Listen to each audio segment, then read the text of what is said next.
ജോയിന്റിനെ strengthen ചെയ്യാനായിട്ട് എന്താണ് ചെയ്യേണ്ടത് എന്നുള്ളത് it has to be happening in a gym. Okay, അപ്പൊ ഇത് ബേസിക്കലി നമ്മളുടെ ഒരു സിസ്റ്റത്തിൽ നമ്മൾ പഠിച്ചു വരുന്ന സമയത്ത് തന്നെ ലോവർ ബോഡിയുടെ സ്ട്രെങ്തനിങ്ങിന് വേണ്ടി എന്താണ് ചെയ്യേണ്ടത്, അപ്പർ ബോഡിയുടെ സ്ട്രെങ്തനിങ്ങിന് വേണ്ടി എന്താണ് ചെയ്യേണ്ടതെന്ന് 2-3 കാര്യങ്ങൾ പറഞ്ഞു കൊടുത്തു കഴിഞ്ഞിട്ടുണ്ടെങ്കിൽ തന്നെ ചിലപ്പോൾ നമ്മുടെ ലൈഫ് ടൈം നമ്മൾ കുറെ കാര്യങ്ങളിൽ നിന്ന് സേവ് ആയിട്ടിരിക്കും. ആക്ച്വലി അധികം ഭയങ്കര കോംപ്ലക്സ് ആയിട്ടുള്ള സംഭവങ്ങളൊന്നും ഇതിലില്ല. ബാക്കി ജിമ്മിന്റെ അകത്ത് ഓരോരുത്തരും ഓരോ കാര്യങ്ങൾ ചെയ്ത് അതിനെ കോംപ്ലക്സ് ആക്കുന്നതാണ്.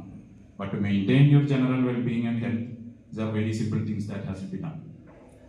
അപ്പൊ നമ്മൾക്ക് എങ്ങനെ അതിലേക്ക് പോവാം എന്നൊക്കെയുള്ള കുറച്ച് കാര്യങ്ങൾ ഈ 2 പോയിന്റ്സ് നിങ്ങൾ ഒന്ന് കൺസിഡർ ചെയ്തു. നമ്മൾക്ക് 2 കാര്യങ്ങളാണ് ഫിസിക്കൽ ഫിറ്റ്നസ് എന്ന് പറയുന്നതിൽ ഉള്ളത്. ഒന്ന്, നമ്മളുടെ daily activities pain and fatigue ഇല്ലാതെ ഫിനിഷ് ചെയ്യാനുള്ള നമ്മുടെ capacity. And the other thing is to expend calories that we consume. Okay, the ability to expend the calories that we consume. എങ്ങനെയാണ് കാലോറീസ് നമ്മൾ എക്സ്പെൻഡ് ചെയ്യുന്നത്? Through activities.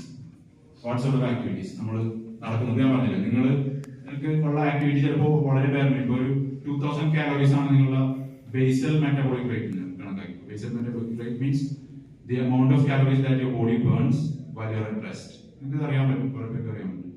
നമ്മൾ ഒന്നും ചെയ്യാതിരുന്നാൽ നമ്മുടെ body burn ചെയ്യാൻ സാധ്യതകളൊക്കെ ഓരോരുത്തർക്ക് ഡിഫറെന്റ് ആണ്.